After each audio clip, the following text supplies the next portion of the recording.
Have you ever felt stuck, like you're trapped in the same patterns, making the same excuses and wondering why your life isn't changing? Here's the truth. The weaker version of you is the reason you're not where you want to be. And it's time to get rid of it, once and for all. You don't grow by staying the same. You don't win by keeping bad habits alive. And you definitely don't achieve greatness by holding on to the excuses that are holding you back. Today, we're going to talk about why the weak version of yourself is sabotaging your future and exactly how to kill it. Stick with me because by the end of this video, you'll have the tools to take control of your life and finally become the person you were meant to be. Let's get real. Most people live their lives ruled by their weaker selves. That's the version of you that makes excuses when it's time to do the hard work. The one that says, "I'll start tomorrow," or "It's not my fault." It's the voice in your head that chooses comfort over progress, distractions over discipline, and fear over action. And here's the kicker. That weaker version of you isn't just slowing you down, it's destroying your potential. It's the reason you're stuck in that dead-end job. It's why your health is failing, why your relationships aren't thriving, and why you're not living the life you know deep down you're capable of. You see, the weaker version of you is a master negotiator. It convinces you that hitting snooze one more time is harmless, that skipping the gym just this once doesn't matter, that giving up on your goals isn't such a big deal. But every time you listen to it, you lose. Here's the truth. The weak version of you will always exist. You can't completely get rid of it, but you can overpower it. You can dominate it. And that's exactly what we're going to talk about next. Step 1. Recognize the weak voice in your head. The weak voice within us is a subtle force, often going unnoticed until it has already taken control of our decisions and actions. This voice doesn't scream at us, demanding we abandon our goals or forsake our dreams. Instead, it whispers in quiet moments of doubt or uncertainty, making it seem harmless and reasonable. It convinces us that taking the easier route is okay, that putting things off for just a little while won't hurt, and that sometimes it's fine to settle for less than our potential. The challenge is that most people go through life unaware of this weak voice, not realizing how often they listen to it or how it shapes their lives. The weak voice is not just a loud, boisterous command to quit or give up. It's far more subtle, and it hides in the quiet moments where decisions are made. It thrives in the mundane daily choices, and its influence grows gradually over time. This voice shows up not just in the big decisions like choosing whether or not to follow through on a significant life goal, but also in small moments, like hitting the snooze button on your alarm, deciding to skip a workout, or choosing an unhealthy snack when you know you should be making a healthier choice. The weak voice convinces you that it's okay to postpone something important, telling you things like, "I'll do it tomorrow," or "Just one more day won't hurt." When you listen to this weak voice, it reinforces itself, making its power grow stronger each time you choose comfort over progress. These decisions don't always seem like a big deal in the moment, but over time, the accumulation of these small compromises can have a profound impact on your life. Every time you give in to the weak voice, it becomes more convincing and more persuasive. It sounds like logic and it feels like self-care, but it's actually an excuse designed to keep you in your comfort zone, to prevent you from growing into the person you are meant to be. Imagine waking up in the morning with the intention to work out, study, or tackle an important project. The alarm rings, and instead of getting up, the weak voice steps in and says, "5 more minutes won't hurt." You hit the snooze button, and 5 minutes turns into 10, and then 20. The opportunity to start your day with purpose slips away, and the weak voice tells you, "I'll make up for it later."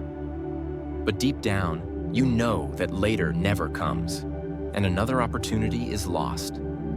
This is how the weak voice operates. It doesn't demand you give up entirely. It simply convinces you to delay.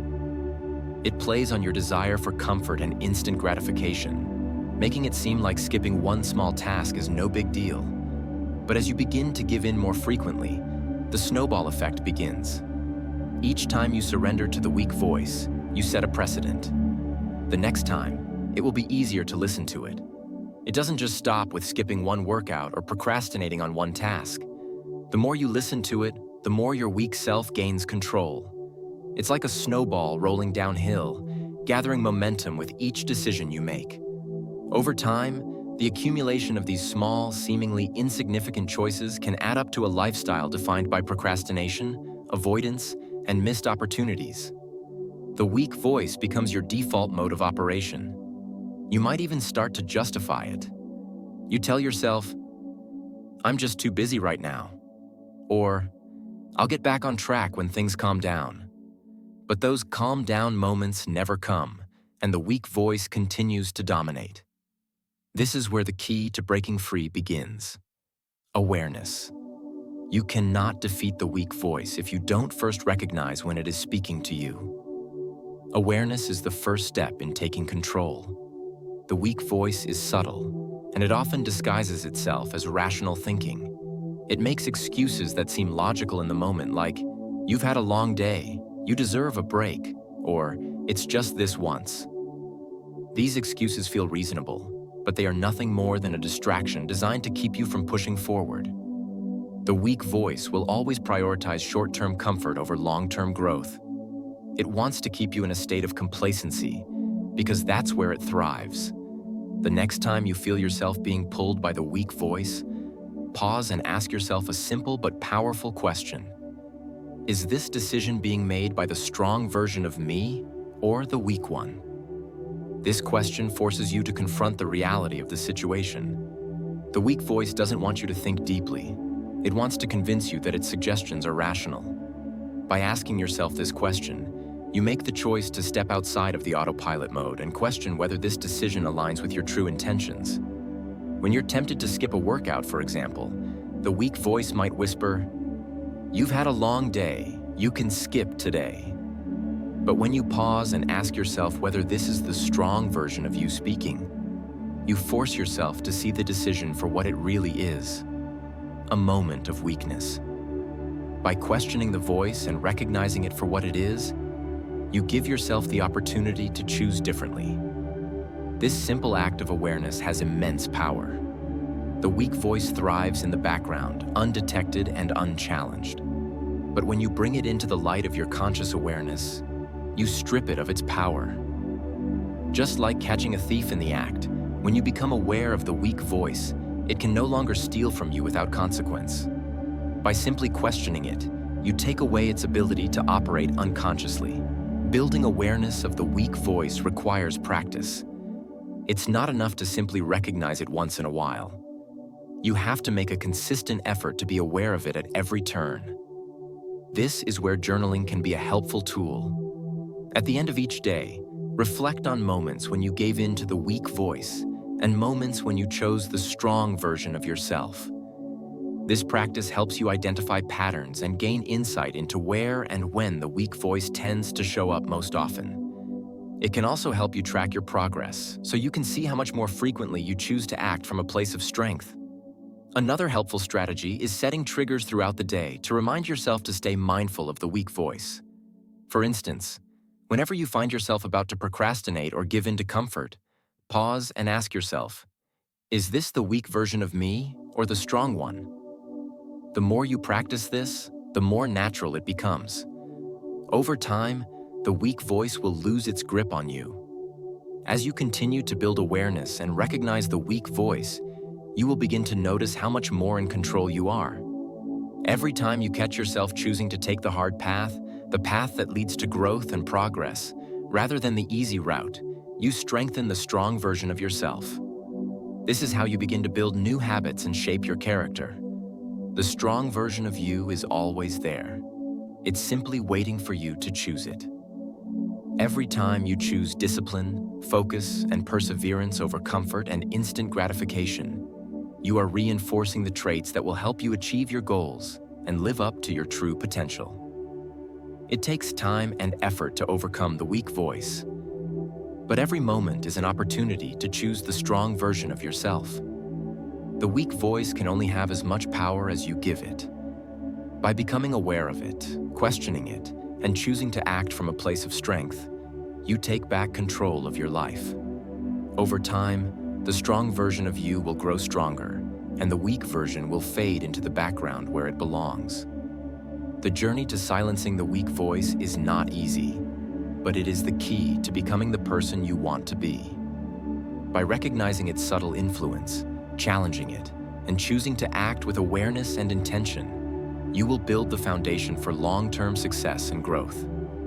And when you do, you'll be amazed at what you're capable of achieving. Step 2. Starve the weak version of yourself. The weak version of yourself feeds on comfort.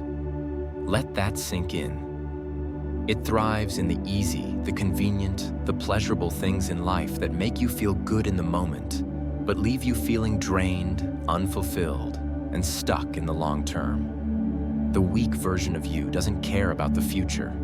It only cares about the now, the instant gratification that makes it feel alive for a few minutes. But here's the truth. This type of comfort is poison.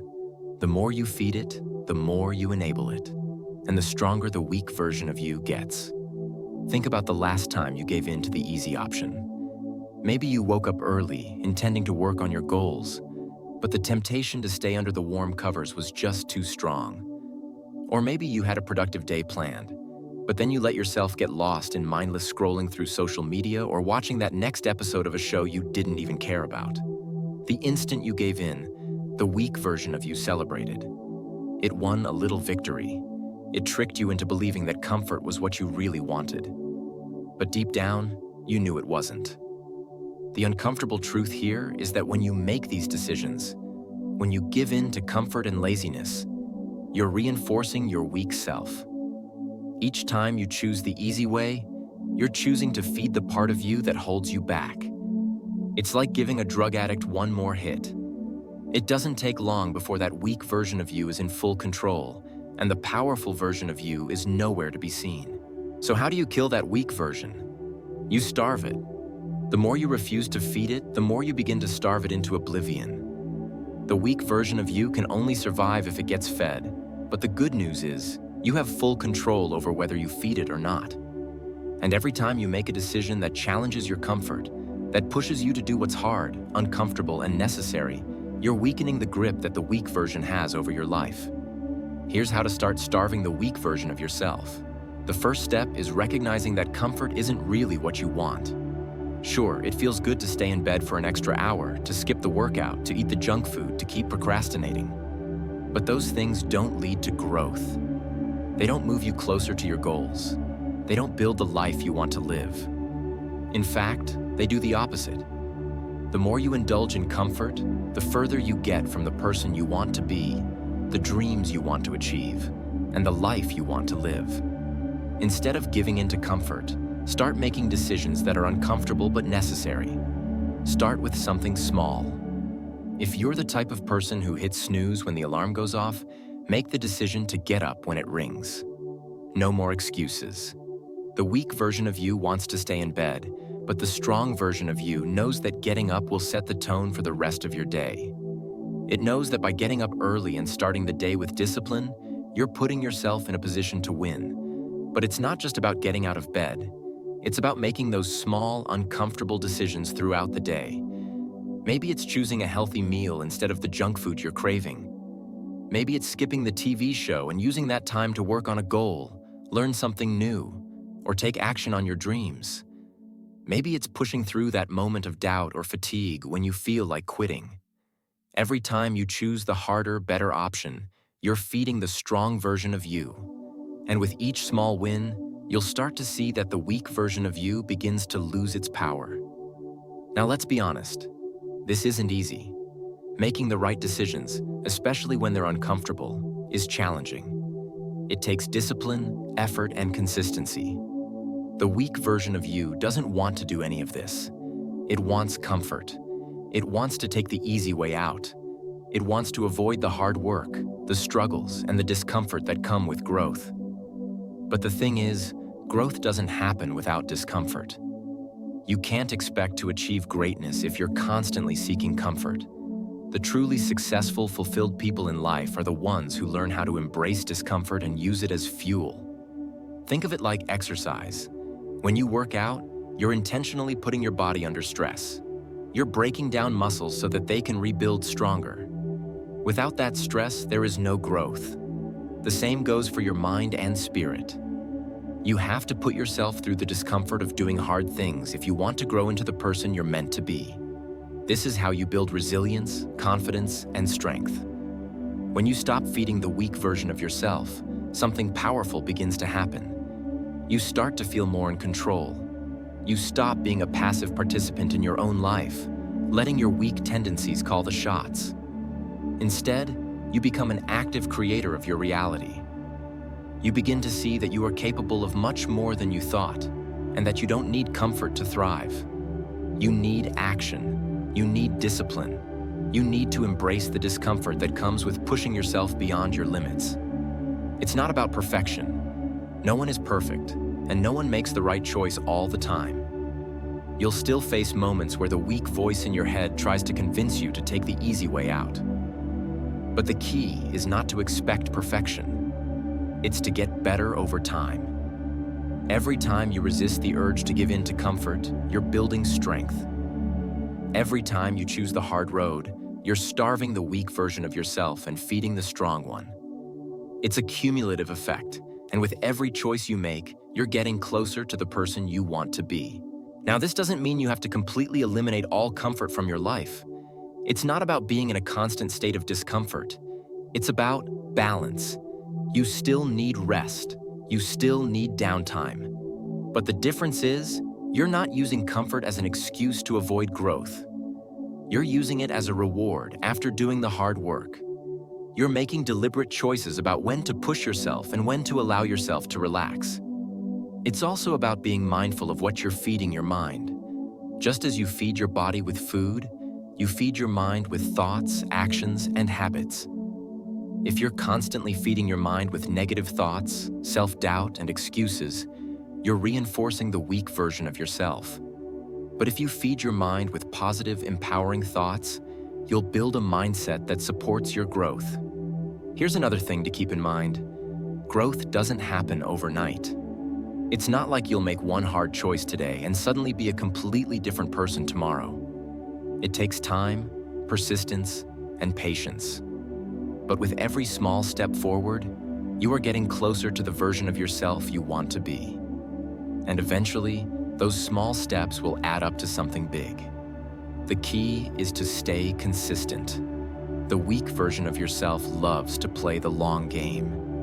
It'll try to convince you that making small sacrifices doesn't matter, that one indulgence won't hurt. But remember, the journey to becoming the best version of yourself is built on consistency. Small wins, compounded over time, create massive transformation. Every time you make a decision that challenges your comfort zone, you're pushing yourself toward greatness. The more you starve the weak version of yourself, the stronger the strong version becomes. And that's where real change happens. In the end, it's all about the choices you make. Are you going to choose the easy path, the comfortable one? Or are you going to make the hard choices, the ones that may feel uncomfortable in the moment but will lead to the life you want to live? Every single decision you make will either feed the weak version of yourself or starve it. The choice is yours. And the more you starve the weak version, the more the strong version will thrive. It's time to stop feeding the part of you that holds you back and start nourishing the part of you that's destined for greatness. Step 3. Replace weak habits with strong ones. One of the most common mistakes people make when trying to break bad habits is focusing solely on eliminating them. We often think that if we just stop doing something harmful, we'll automatically become the better version of ourselves. But the truth is, just getting rid of bad habits isn't enough. In fact, it can be counterproductive if you don't replace them with something better. Nature has a funny way of working. It hates a vacuum. That means if you take away something without filling the void with something positive, the weak version of you will just come rushing back in. You'll find yourself gravitating toward old behaviors, slipping back into your comfort zone, and wondering why it's so hard to stay on track. Simply trying to eliminate bad habits without creating space for new, healthier habits is like trying to dig a hole without filling it up with something else. You'll just end up back at square one. Let's say you've been spending hours mindlessly scrolling through social media or binge-watching shows on Netflix.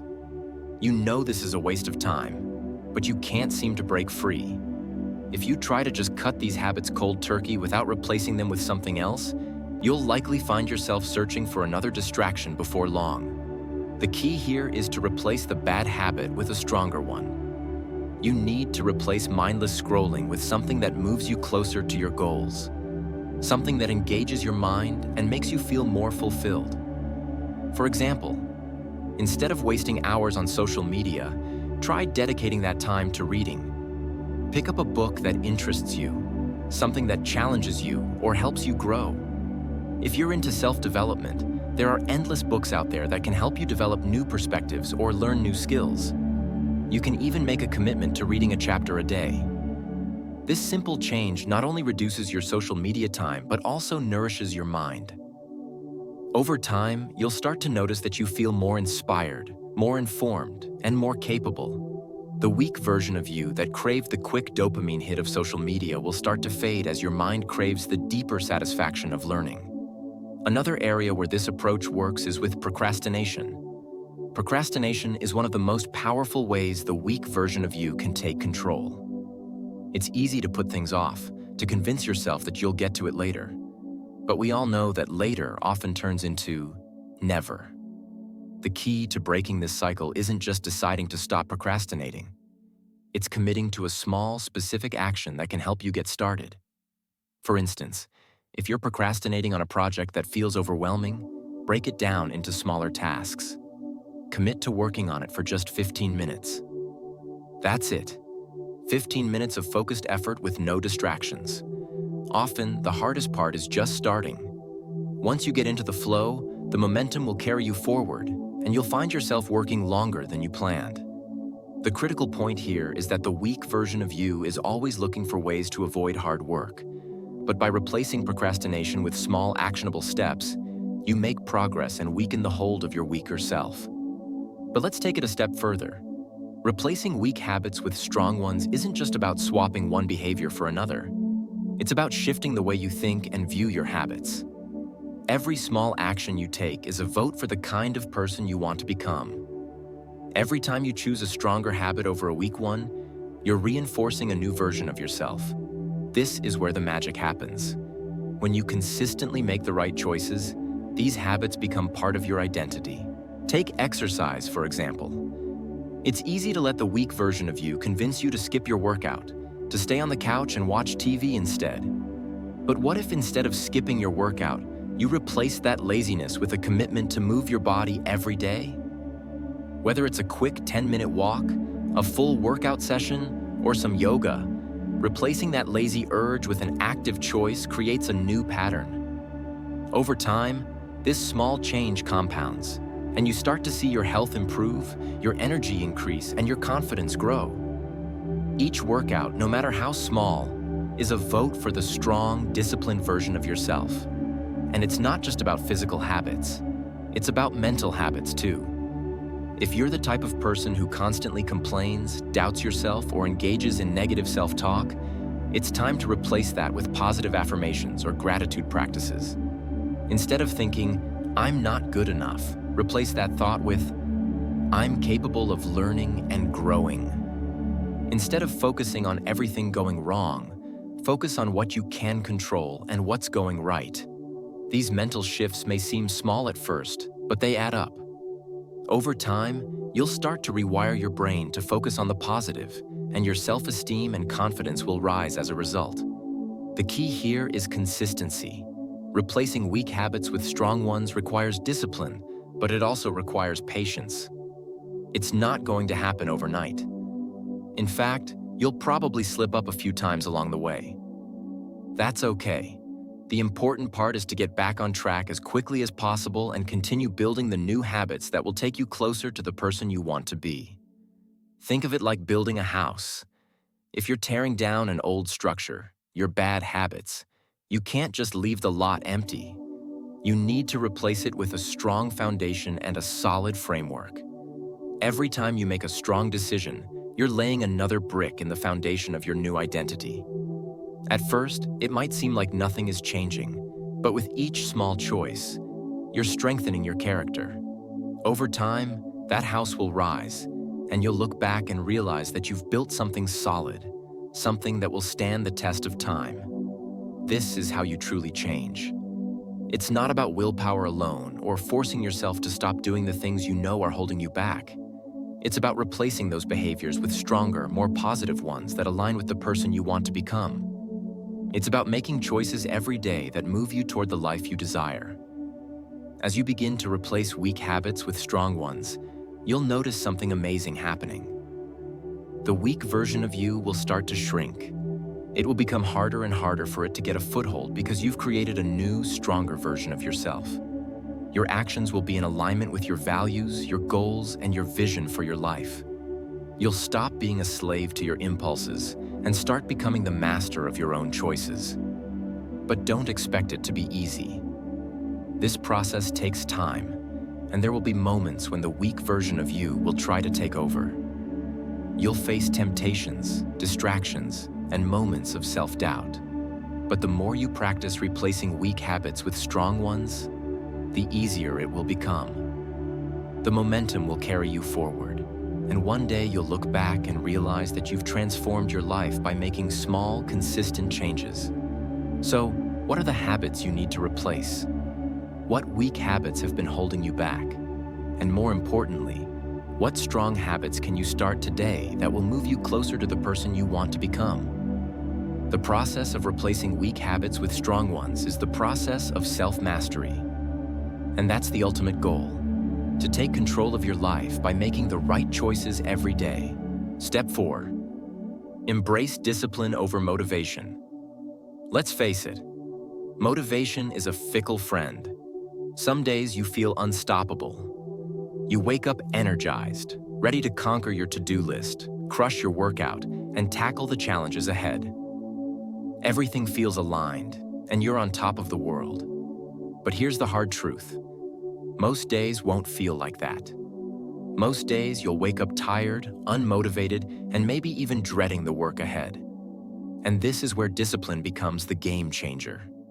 Motivation is the emotional fuel that gets you started, but discipline is the engine that keeps you going. Motivation comes and goes, depending on how you feel or the circumstances of the day. But discipline doesn't care how you feel. It doesn't rely on whether you're inspired or excited. It's about commitment.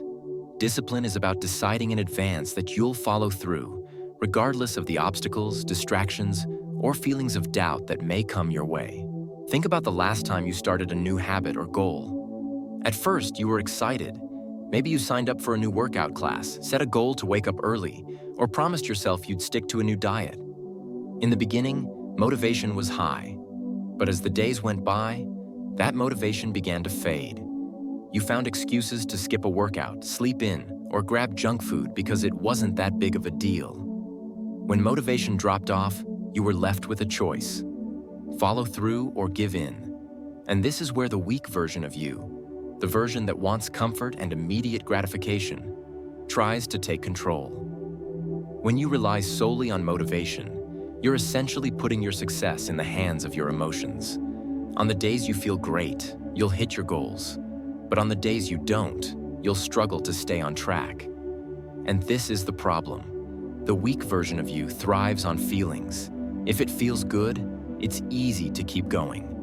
But when things get tough, it's easy to give in. Discipline, on the other hand, doesn't care about feelings.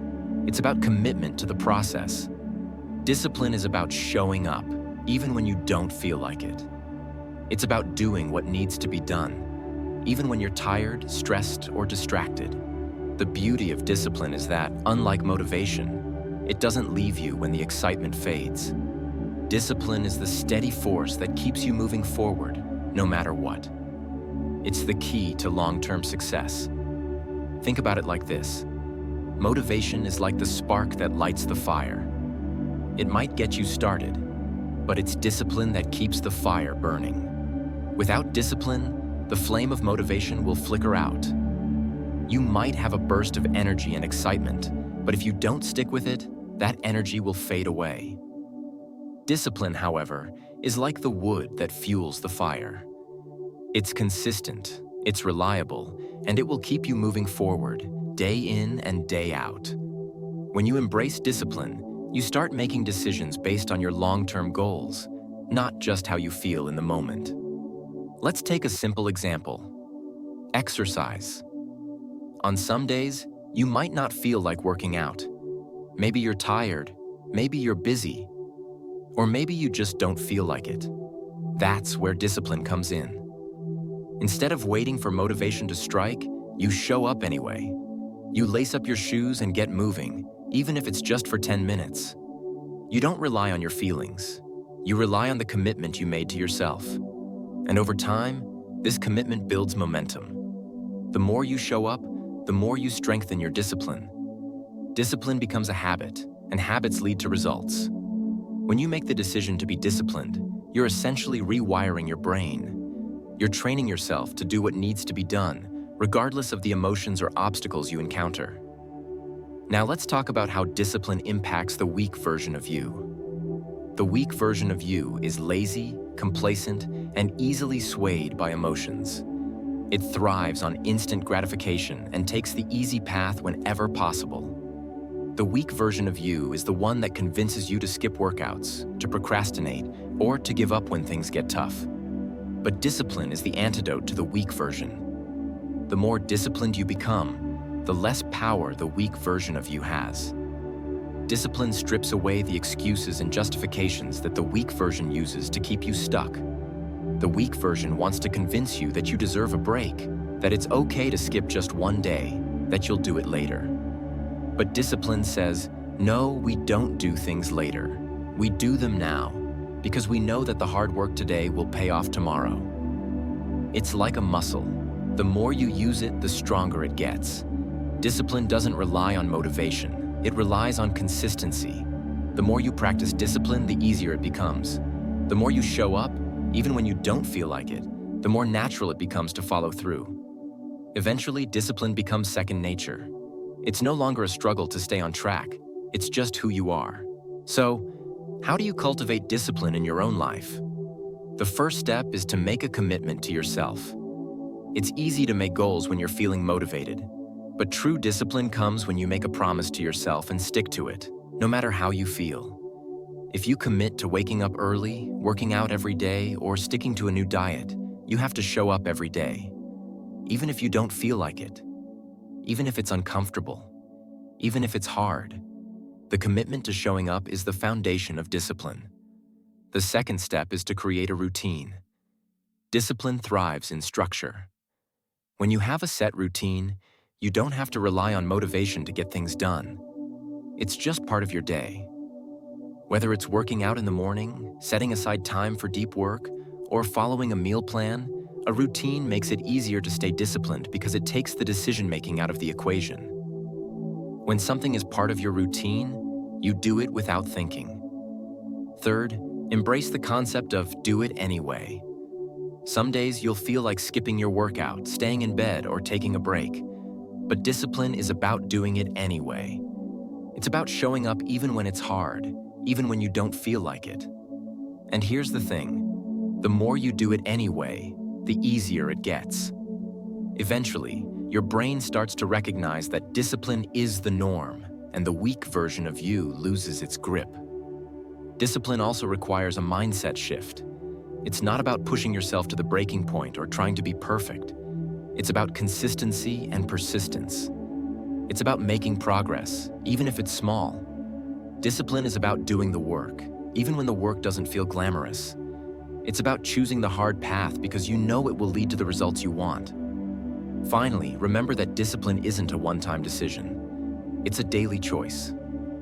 Every day, you have the opportunity to choose discipline over motivation. Every day, you decide whether you're going to show up and do the work, or whether you're going to give in to the weak version of yourself. And the more you choose discipline, the more powerful it becomes. Over time, it will become the driving force in your life, and the weak version of you will become a distant memory. Embrace discipline, and you'll find that motivation isn't as important as you once thought.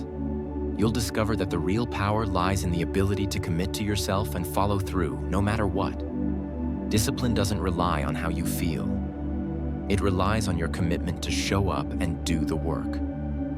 And that's what will ultimately transform your life. The turning point is when you realize this. The weak version of yourself isn't some external force. It's you. And if it's you, that means you have the power to change it. You don't have to live your life as a victim of your own excuses. You don't have to let laziness, fear, or doubt control you. You can take charge, right here, right now. But here's the catch. No one can do this for you. No one can wake up early for you, go to the gym for you, or put in the work for you. This is your battle. And the only way to win is to decide, right now, that the weak version of you has had its time. You've given it enough power, enough years, enough chances. It's time to step up and say, no more. The weak version of you isn't who you really are. It's just a collection of bad habits, excuses, and fears that you've allowed to take control. But the strong version of you, that's the real you. The one who takes responsibility, faces challenges head-on, and refuses to settle for anything less than greatness. Remember this. Every decision you make is a chance to feed one version of yourself or the other. So, who are you going to feed today? Subscribe for more lessons like this, or check out the next video to keep building the strong version of you.